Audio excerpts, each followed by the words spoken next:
Para siyang ano, marshmallow na yung pakiramdam, yung ganun sa sobrang lambot, sir. Tapos talagang ang dali mo siyang lunukin. At yun na nga, mas lalo ka pang magkakaroon ng pagkagusto.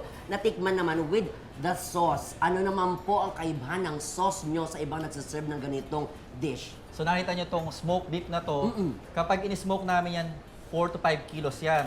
Pagtapos yun sa 16 hours, puro mantika yun. Okay. So, kumbaga, yung ano to, yung pinaka main ingredient niyan, sauce namin, galing dito mismo sa, alam mo, niluto sa sariling mantika. Yung sinasabi mo bakit siya malambot kasi yung mismong meat namin, pili yan, yung fat to muscle ratio niya, halos balance. Ang sarap, sir. Grabe.